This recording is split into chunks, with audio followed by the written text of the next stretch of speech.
Hey guys, it's Dean. Welcome to the Better Man Podcast. Today's episode is an interview with Dr. Corey Allen. He is the founder of Sexy Marriage Podcast.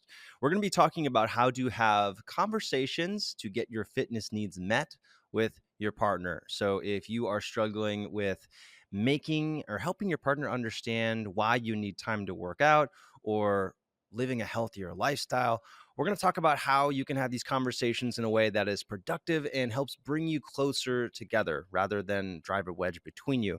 It's going to help you get to a place where you can take the necessary steps that lead you to feeling more supportive of one another. And we do that by connecting.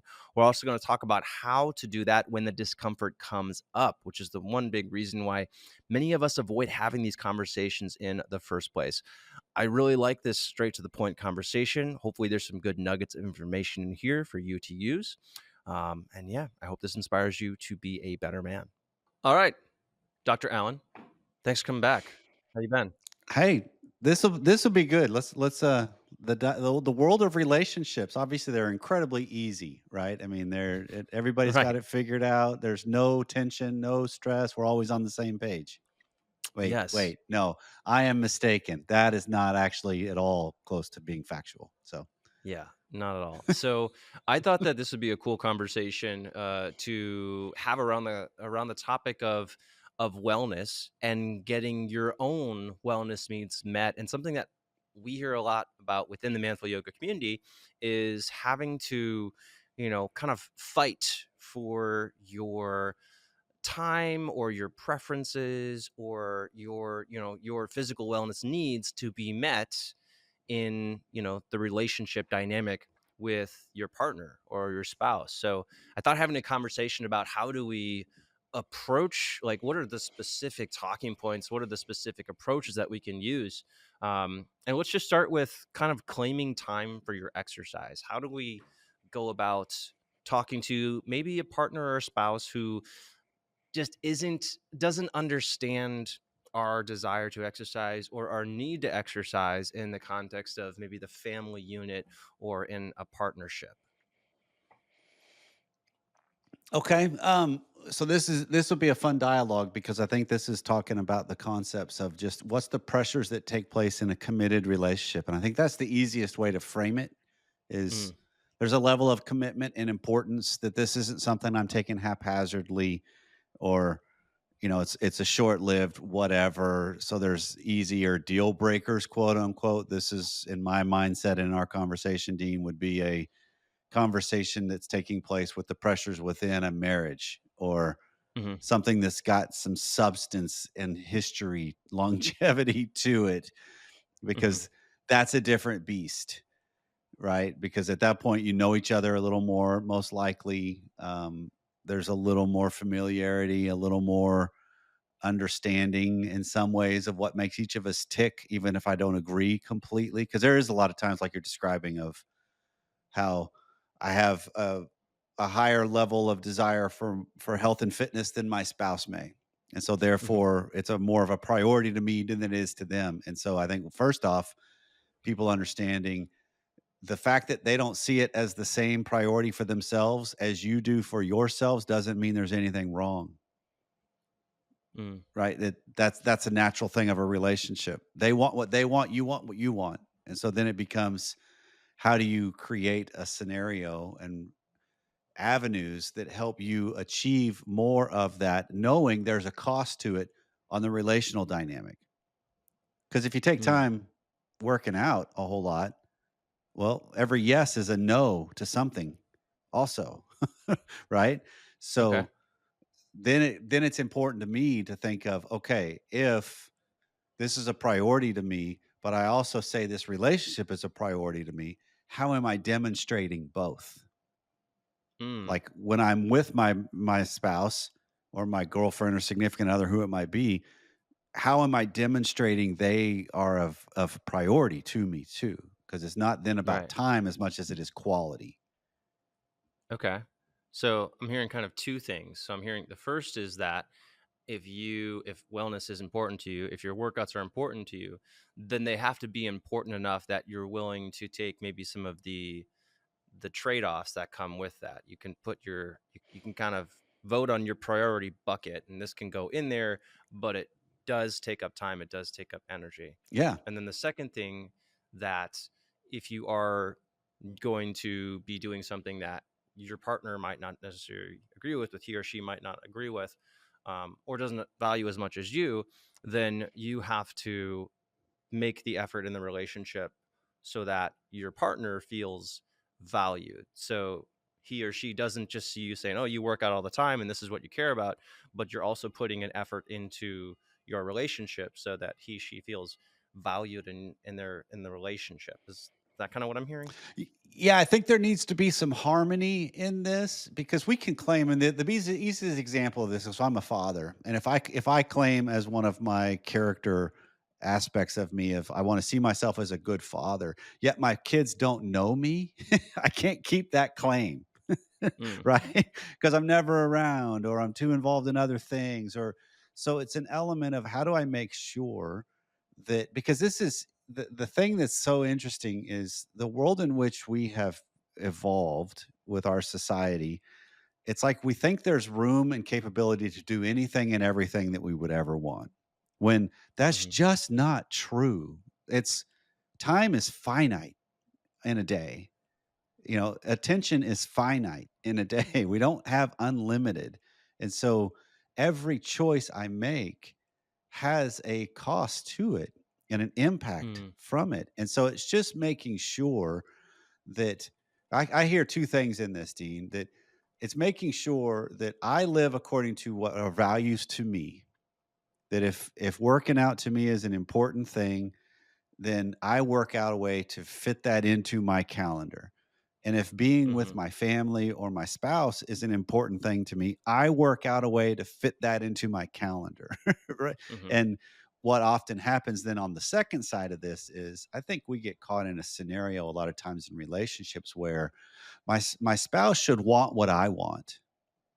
Right? That mhm. they wouldn't they want me to be better and healthier? Wouldn't they want that Yeah. benefit of my well-being and longevity and whatever and the physique and wouldn't they want that? And it's like and reality could be no, they don't care about that because it doesn't have as much value to them, even though you are valuable. Mhm. So And how so do it's you how do it's you go. So how do you express that to them? So like I feel like a lot of the conversations that I have, people don't, it's not I mean, I guess part of it is they don't see it the same way, but also how do Mhm. you open up that dialogue in a way to say like, "Hey, this is really important to me and I want you to understand why it's important to me." Yeah, and I think that's one of the ways right there is I get a lot cleaner with what is of importance to me? What is of value to me? Where do I get a lot of meaning and satisfaction in my life? So I need to be cleaner Mhm. about that, where I'm just a lot more honest. But then it's also recognizing that we may not see it the same way, and that doesn't mean there's something necessarily wrong. Because I think Mhm. most of us think that if like if you and I were having a conversation and I was just trying to get you to understand my point of view, but yet Mhm. there's nothing magical about you understanding my point of view taking away our problem. Right? So if I'm trying to explain to my wife, "Look, I wanna get up." I just recently in the last 2 or 3 weeks took up running.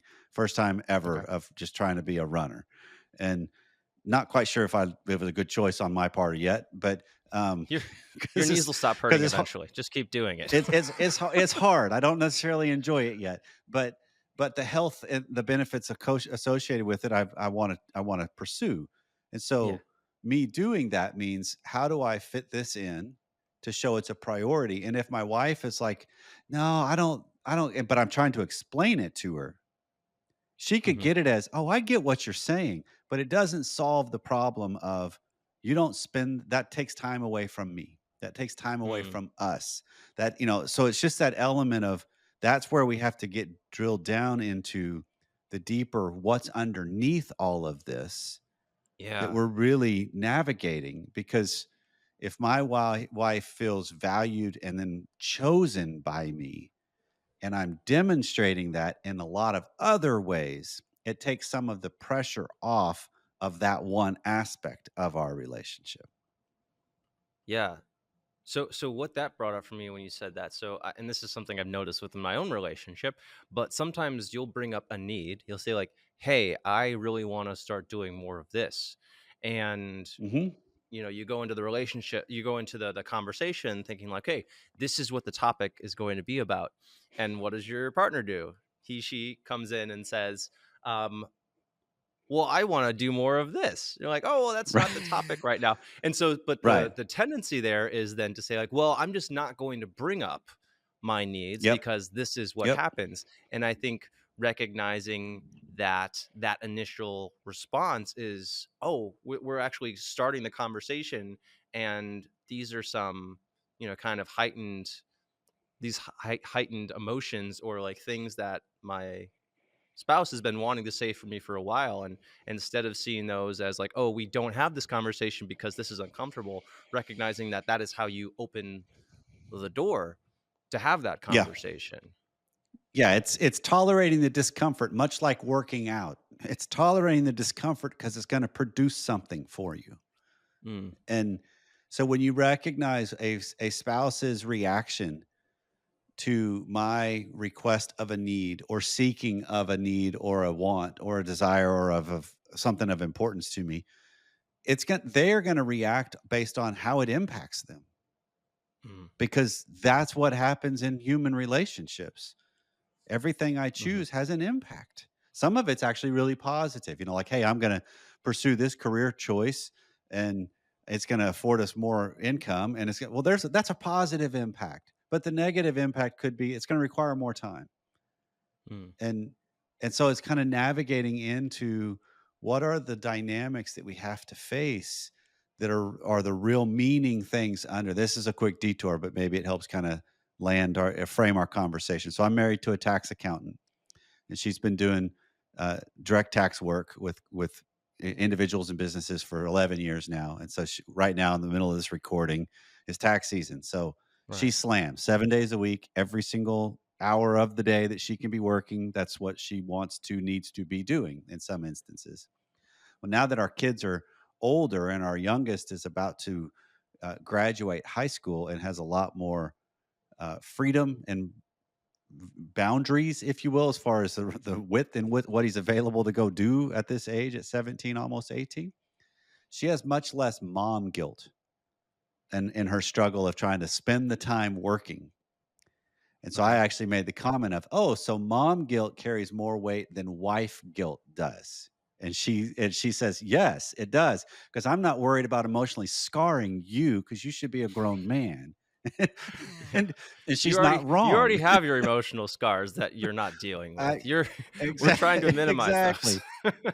And then I also added in, and I think I can articulate a little more of what I might be looking for with you if there was something actually missing. Like, hey, tonight you and I, let's go to dinner, let's do something just you and I, and then I get back to work because I also signed on to this choice. I knew Mhm, going in, this is what we're going to face together. It's just going to impact us differently, and so then it becomes the scenario, which is just a great kind of platitude phrase, but it's true of how do we maintain the conflicts that happen between us? How do we keep the problem and not us become part of the problem? mm, And so in this instance, you're talking about the problem of I want to have better health, the problem of the time it's going to take to do so, the discipline it's going to take. That's the problem. I don't need to make it about us. How do I keep it as this is something we're trying to figure out to collaborate towards, not mhm, make it to where, no, but this is, and now all of a sudden it starts to become this personal round and round and round we go because they just don't get what I'm saying. When in reality, mhm. they probably understand. They just don't agree completely. Okay. So what if you're bringing up this need, and you're trying to say like, hey, this is important to me, and it just doesn't seem to be landing. How can you take some initiative here to maybe make your partner more open to um, hearing your needs? What can you do in this situation? Well, I see. I don't know if our reach extends that far, Dean. I think it. I think it extends as far as I can communicate where I'm coming from, what's attached to it, but whether they understand or acknowledge and adjust or not, that's actually a relationship dynamic that just happens. That's a Mm. component that happens. And a lot of times there's other things under it if you think about it, that Yeah. it's like it's a fear of you're gonna never be around, or it's a fear of what happens if this, or what happens if that. And one of the things I've seen in couples that have been early in a health journey, and like one of them starts to get serious about it, and like they've both, let's say they're out of shape and out of weight overweight, and one of them's like, you know what, enough of this, I'm gonna get healthy, I'm gonna start eating right, and they start just changing their life. Well, a lot of times the spouse can be, oh, I see the value in that. Well, like, because we all know, 100% of us know, living a healthier lifestyle is just better. I think Mhm. everyone objectively knows that, but nobody does it, in large part. It's like, wait, there's still hard it's hard to get disciplined to that level. And so if he Yeah. starts, for our sake of our conversation, if he starts that down that path, she could be like, "Oh yeah, great." But then as he starts getting better, feeling better, looking better, and now all of a sudden other people are noticing him, maybe even other women, well, she can internally start to feel threatened. What if Mm. he leaves me behind? And that's a natural systemic dynamic that Mm. most of the time then that system is working to try to get it back to what it once was. And that's where and I don't know if this is always conscious, but it's this element of in this scenario, she could get into, like, she starts having his favorite ice cream available and the favorite Mm. movies they used to watch together. Hey, I'd really want to do this because she wants to go back to what it was. Because if he Mhm. continues down that path, she has to really look at herself in the relationship dynamic. And Mhm. a lot of us don't necessarily want to do that, because it's easier to take on my spouse and get them to do or not do what I don't want them to do, than me really look at what's my role in all this. What's going on with me? Mm. Okay. I just Cool. went real theoretical there for a bit, so might have derailed our Yeah. conversation some, Dean. But Yeah. it's No. it's I part guess of a that's. dynamic that I think is important, because when you're wanting something that you deem is really, really good, I will get pushback sometimes because my spouse and partner may not see it as the same thing I do. Mhm. And I don't want anybody to get all defeated feeling because they don't agree, when in reality, Mhm. agreement's not important. It's how is there room for both of you? That's the goal then. Mhm. Yeah. I guess like if I were thinking about this and how I would like, okay, how would I guess my thought goes to, I am going to, okay, well, if I'm not, you know, if if you don't want to think about my health this way, then I go through, which my wife recognizes as a very transparent, strategy at this point, but I go to her. I look at something that she wants to do more of, and I'm like, "Hey, how about you do more of this?" And she's like, "Well, you're only saying that because you want to do more of this." I'm like, "That's true, but also, Right. how about we do? How Right. about I help you do more of this thing that you want to do?" And I guess I don't. Right. I mean, is that helpful, or is that Well, I too think I think overly? that's a natural way we're trying to navigate some things. That it's like, I'll just give in a little more here and help be supportive here, and hoping that it comes back to me with what Hmm. I'm looking for too. And I think when it's more out and in the open, that's a healthier route. It's when we do it Okay. covertly, that's when it becomes destructive. Because again, Mm, most of us most of us can see through the patterns and the maps and the moves that our spouses make, of like, yeah. oh, okay. It's like a kid walks up to you, "Hey dad, what you look so good." You're like, "Okay, what do you want?" Because that's not they never approach you that way, right? Yeah. But when they've got something on their mind that they're looking for subtle ways to get what Hmm. they're looking and wanting. And so I think just within a system, the best thing you can do is just try to keep it as open, out in the open as possible, of just honesty. Because Okay. even that point right there of, wait, this is of importance to me. And if I'm Hmm. also accompanying that with, there are actions that go in line with that to show it is important to me. Because sometimes we short circuit this thing by, I'm shiny, shiny guy. and I'll get this new idea of like, oh, I want to start that. And I'll map out this whole big plan. And then I'll let her know my whole big plan. And then I don't follow through with any of that plan after the first week. And so it's like, Mm. yeah, I was attached to the new and the novel and the what it could be, is not the actual work to getting it done. So Mm. if I'm living and demonstrating my health is of value to me, workout times are important to me, what I eat is important to me, and I show that, then I'm just being more honest with it and I live accordingly. That's a cleaner pressure in the marriage when they come home with, you know, Big Macs one day and it's like, I really appreciate the gesture, but I'm gonna pass on that one. I'm gonna eat this instead, but enjoy yours. And it's just kind of recognizing that's attention rather than I don't it's not like I don't have necessarily good support or any support at all. It's just not in line yet. Mm. Okay. So how what's your advice for guys for, let's say we've gone through step 1 and we said, "Hey, this is important to me. I want to do more of this. It would be nice to have your support." Let's say they don't offer their support. Let's Mhm. say your partner is just not fully on board. So how do you what's the I guess how do you what's some advice you have for you doing the things that are important to you even if your spouse might not necessarily be on So board with them? let's change the vernacular of this because hey, I Okay. want to start a workout program, right? Let's just use Okay. this as an example. I want to start.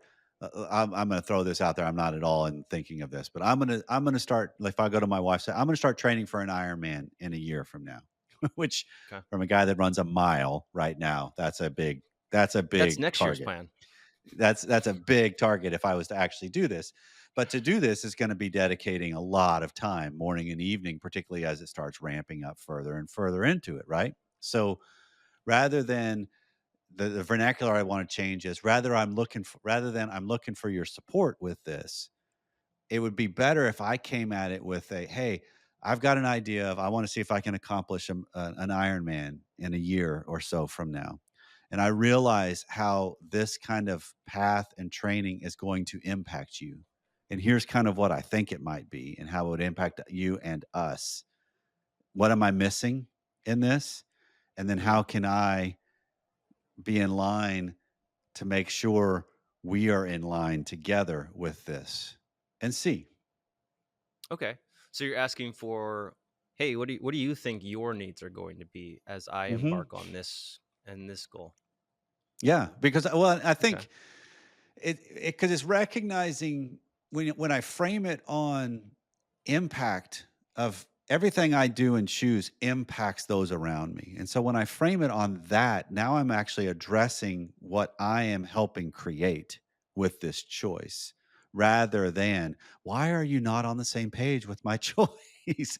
Because the choice is mine and mine alone. And I Mm, can think I can do it in a vacuum, but I can't because it's all going to impact people. But I have found a lot of value in just trying to be much more mindful of, okay, I need to go travel to this.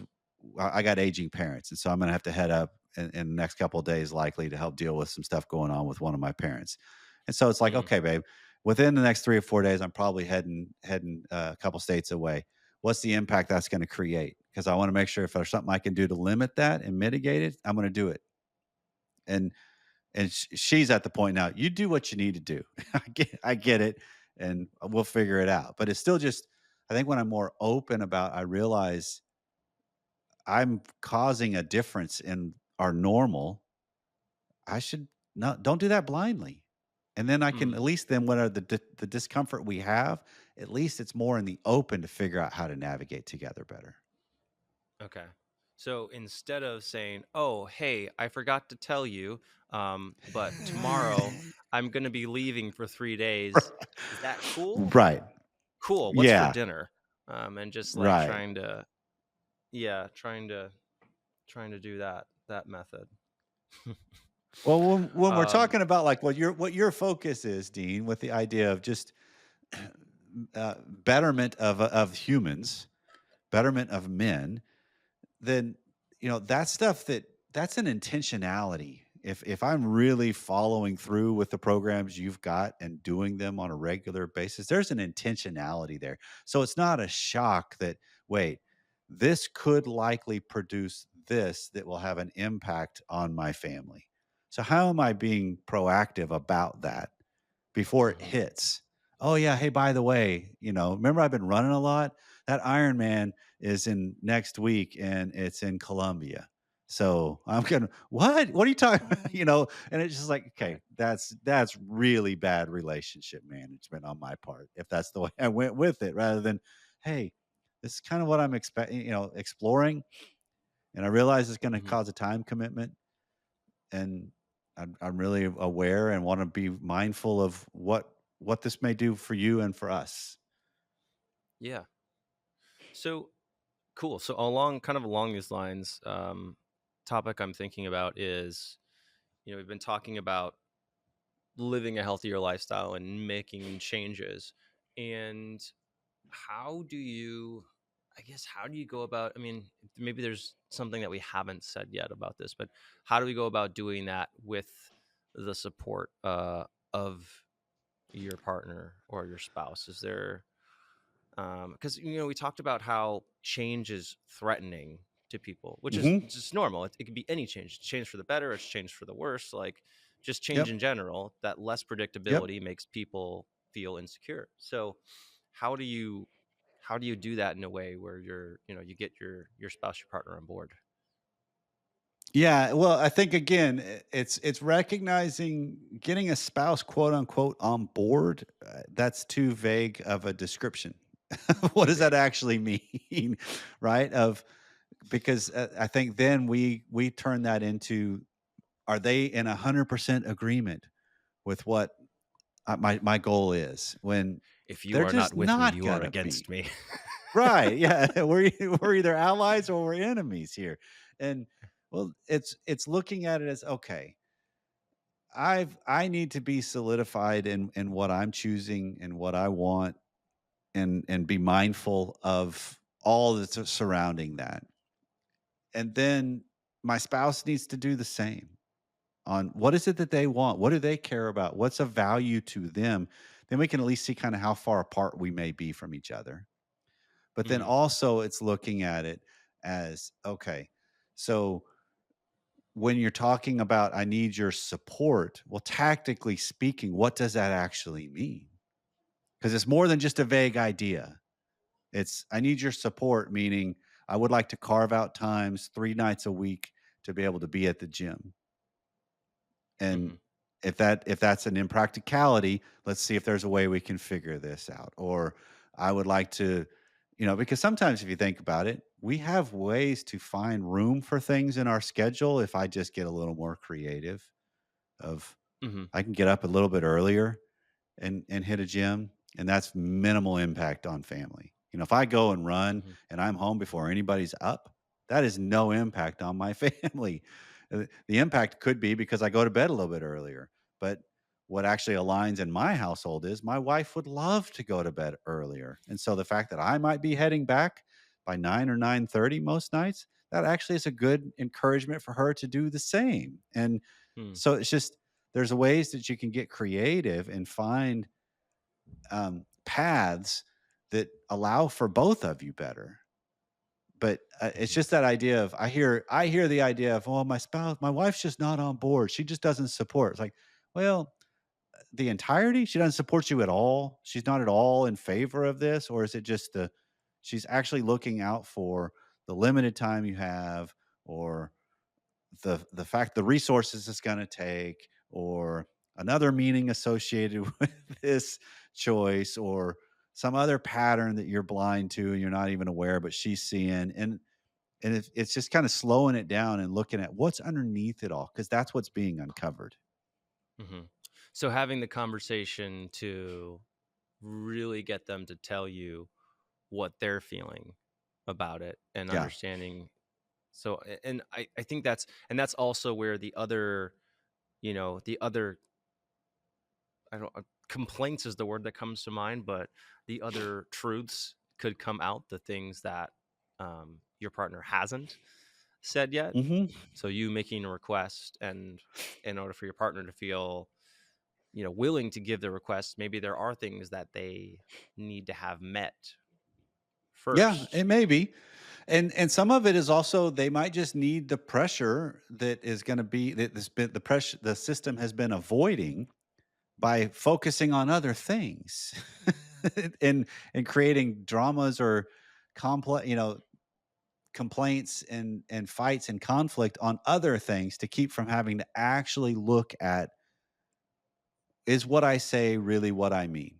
Is what I say Mm, what really is of value to me? Because this is where, I mean, I don't know if this happens in your marriage, but it happens in mine, Dean, where we have had a history of different things where it's like, oh, yeah, no, I like that. I think that's a good idea. But there's no real deeper inherent, I have the discipline and the desire to really follow through with that. I see it in theory and I understand it in theory. Like my wife is a healthier eater as far as a desire than I. Well, now we've switched. I'm the one that's the healthier eater than she because it's just easier, particularly when she's stressed and rushed and busy. It's just easier to not eat as healthy. But she still has mm, the desire. And so then that's the conflict that's going on within us. But if I keep it about her or she keeps it about me, she doesn't have to deal with herself. And so when mhm, you look at it with, mm, I'm trying to live life in a way that I think is of value and of priority to me and to us. Well, that's going to expose some things.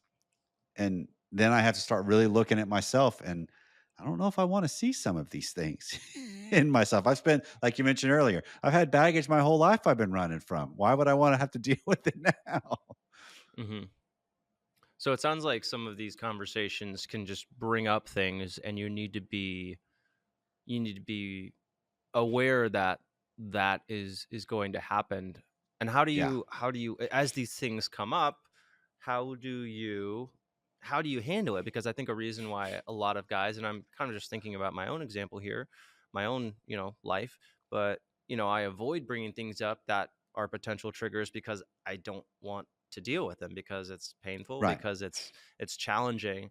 And so, as we bring these things up, like in the moment as it's happening, how do you sit with that discomfort long enough to be able to have the conversation or to hear your partner Well, talk, so a couple of other things than come doing to yoga? mind. Well, yeah, yoga's a great example. Take a break and do yoga real quick, and then you can come back to it. Yeah. But one of the first things that's to come up is to realize a conversation doesn't have to be completed in one sitting. That Mm, sometimes conversations can be one of the world's longest tennis matches, in the sense that I've served and I'm waiting for that volley to be that serve to be returned. I don't know mhm, yet, and so my wife and I have a couple of those instances where she's brought up something. I'm like, I don't know about that yet. Let me get back to you. I mean, that's a more mm, civil way of actually vocalizing what's going on in my head. But and then it's just like, I got to wrestle with that and figure out now, how do I bring that back up? And then we get a little bit further. And so that's one way to realize it's okay to take breaks if I start getting really uncomfortable or if our pattern starts continuing the same pattern it always has. So it's a, wait, you know what? We don't get anywhere this way. I'd like to take a break and let's come back to this in a little bit. And if you take a break, or if you can do this better in real time, it works as well. Of, as soon as I start feeling myself getting my discomfort meter going up, how do I just ask myself some better questions of my own awareness in the moment of, okay, mhm, what's going on with me? What is it about her not being supportive or excited about this for me that really is bothering me? Because sometimes that's attached to some totally unrealistic thing. Like I thought if I called my wife in the middle of, this is true for me. I thought if I called my wife in the middle of tax season in the middle of the day and she answers the phone, even when I know I'm interrupting her day, I thought she would answer with the, "Oh, I'm so glad you called. I have been thinking about you all day. Can't wait until this is over and I get to come home and see you." And in reality, I get, "What do you need? I'm really busy." right. And it's like, but it's an incongruence that's going on in me, not Mhm, so much her. And so the more I can be aware of what's being exposed in me, then what I bring back next is more cleaner to the dynamic that we're really wrestling with. Because again, we Mm, may not solve it. The goal to me becomes, how is there room for both of our experiences and both of our desires as much as possible, and both of our wishes and hopes as much as possible? mhm. Yeah, I'm reading nonviolent Oh yeah, communication, nonviolent what's that's a conversation? yeah. Yeah, and, Rosenberg.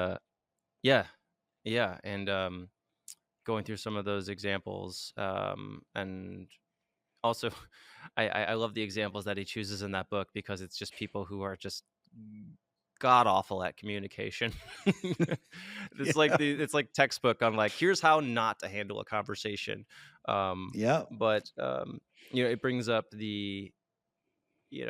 there needs to be expression of the needs involved from a personal perspective rather than from an attacking perspective. I think I Right. really also like the I didn't realize this, and it might not be I might not be able to explain it in a podcast interview very well, but it's using passive verbs to tell a Yeah. story about what's happening rather than expressing an actual emotion. So saying things like, I feel betrayed, or I feel forgotten, or I feel overlooked. Those aren't emotions. Those are all Right. stories that you're telling yourself. We had a retreat. We've done retreats in the past, and there was one guy who was saying like, I feel forgotten. I feel betrayed. And the guest speaker looked at him, and he just said like, "That's a story."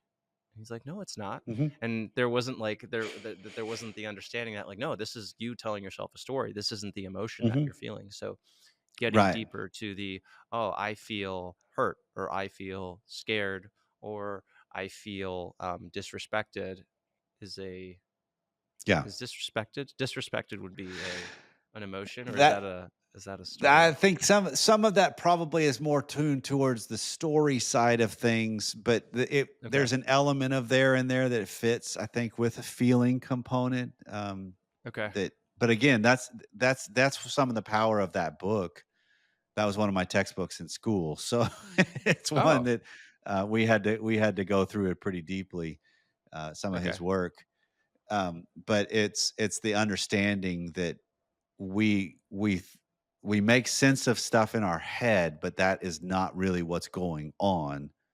And when Mm, I can do the work to get deeper on, okay, what I'm afraid of is, now all of a sudden we're talking about something real or realer, and the mm, dynamic of the fear that's being elicited from this is akin to what I saw happen with my parents, or and so it's just this, now I can start putting those pieces together, and then it becomes, who's there to accommodate or address my fears? Because I believe, if I was to actually say, hey, you know what, honey, you taking this job, working a lot of hours, and then you want to tack on exercise routines on top of it, and then you want to tack on this on top of it, and I feel like what that's going to do is, it's going to recreate my latchkey childhood all over again.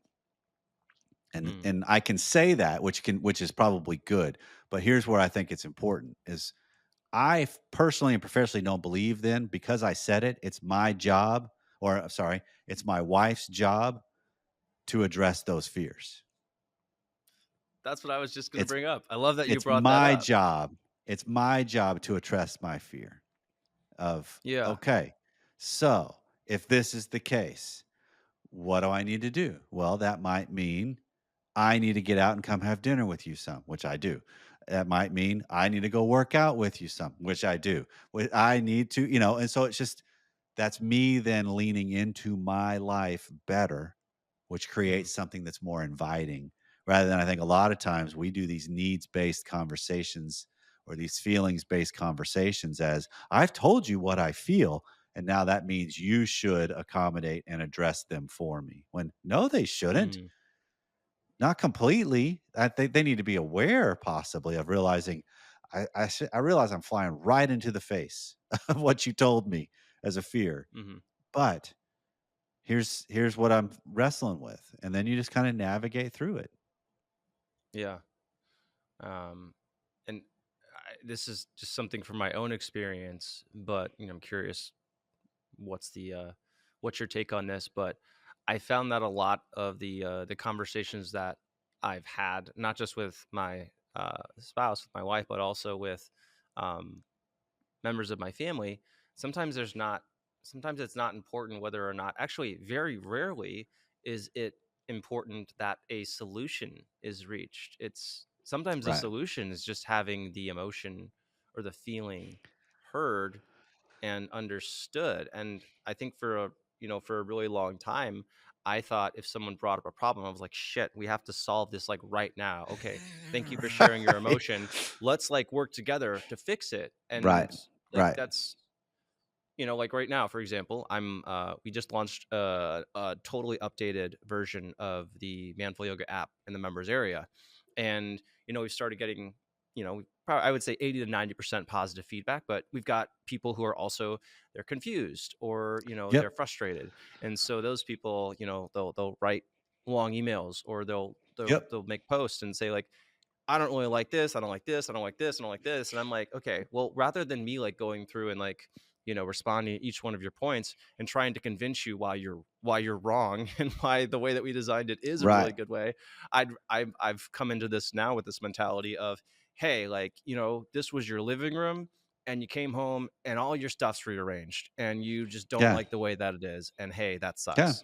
And Yeah. that's Change what I'm is change saying is now frustrating. Yeah. instead of Change the change is frustrating. Change is hard. I get it. And I'm asking a lot of you here. I get it. And it's just there's an element of of acknowledging that dynamic is actually then a closer relationship mm, when we do that, right. because now Because you're connected I by the am emotions. I absolutely. And so it's being able to sit with these things and sit with this incongruence or this conflict that can happen and not lose my head because of it. Just Mm, like, okay, I get it. I understand. I hear clearly how frustrating this is. mm, I don't need to offer a solution yet. We'll see what needs to come of that. Because some of it yeah, might just be that was all I needed. I just needed to be heard. yeah. I drive my wife crazy because we don't do this as much anymore. We've gotten a significantly closer over the last few months. Someday I'll talk about the story. It's just my teaser, but Right. of like how that happened.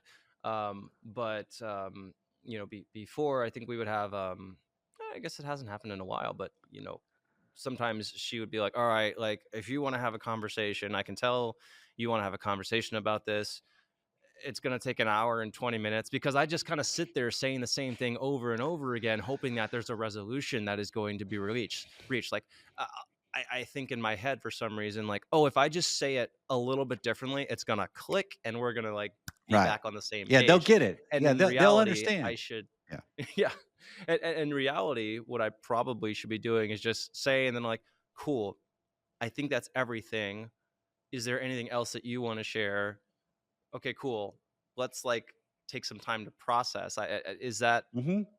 Is that the right? I don't know. Is that the what should I be doing No, in that that's situation? this is the hypothetical example I use that just because I think it helps draw out a deeper concept of what's at play in married life and the exposures therein of ourselves, and then also helps shine better lights on the fact that that phrase we just don't understand each other, right? So the hypothetical I use is let's say my wife, because this is not her experience, but let's say she had a horrific upbringing of sexual Okay. trauma, right? It was just like some of the stuff I would see in my office from clients. Like, let's say it was that awful for her at times, and so she does a lot of work in her teenage years, let's say, and even in college years, and then we meet, we fall in love, we get married, and she's done a lot of healing.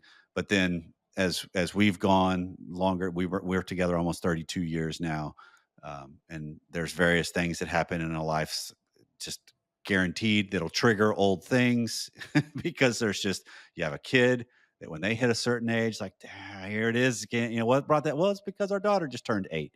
And that was when Mm, and now all of a sudden, but it brings all the feelings and all the trauma and all that stuff back. Different, but it's still back. So let's say we've been going for a while now with a marriage where we've been sexual and connected, and but now all of a sudden she gets to this point, even with good therapy, she's like, you know what, honey, if she comes home and goes, you know what, honey, I just can't deal with this trauma anymore, and because of that, I don't foresee having sex anymore in our marriage. I would like to think that myself, as a professional in the field that does a lot of sex and trauma work, would understand how she would come to that conclusion. I can understand logically. I can see that. I can mm, understand that. That does not change the problem that is created between us, though, with that decision, mm, right? It's like, I understand completely why you're making this call. But hold on a second. You're making a call that really changes our marriage. And we're not solving that thing in one fell swoop. That's gonna be exactly what you described. Okay, well, I don't know what to do with this for a little bit because 'cause I'm mm. not just gonna bail. That's not that like 32 years to no, I would not just bail. Yeah. I don't know what I would end up doing eventually, but it's like, I know for sure it's not gonna just be, "All right, well, I'm gonna start packing." It's a and that wouldn't be that or, "Oh, okay, well, I guess that's just what it is now." No, it'd be, "Okay, well, we'll keep talking. We'll figure a way out of this thing. We'll figure a way through this. It's okay." And Mm, that's me doing some soul work, her doing some soul work, which is the best thing we can do in any issue we face. And granted, mm, this is high up the severity scale in the hypothetical we're talking about, but it still works out in every scenario. That it's like, I don't know a solution to this one yet. And that sometimes that's a perfectly valid answer. mm. Okay. Well, cool. That's good to know. I like that you don't have to solve everything immediately. Yeah. Well, let me ask you a question right back at you here, Dean. Do we ever Yeah. really solve some of these things either? We create temporary resolutions, perhaps. Okay. Okay. Well, temporary is the operative word here. That for the Yeah. time being, yes. But then as things go, one or both of us change. Yeah. And so then it I becomes guess, this whole, I thought we solved this. Like, yeah, we did back then. But it's kind yeah. of back here again in a slightly different form. Yeah. I guess what I've recognized in my own relationship, and, I don't know if you can speak to this or not, but I guess what I've recognized is that as we've gotten to more of the deeper issues of our relationship, like me being truly vulnerable with her, not like not like Instagram vulnerable, but like actually vulnerable, to the Right. point that she's like, "Oh, I feel like you're actually connected with me now." I feel like she used to say, like, "You sound like a robot when you're expressing." We would have Yeah.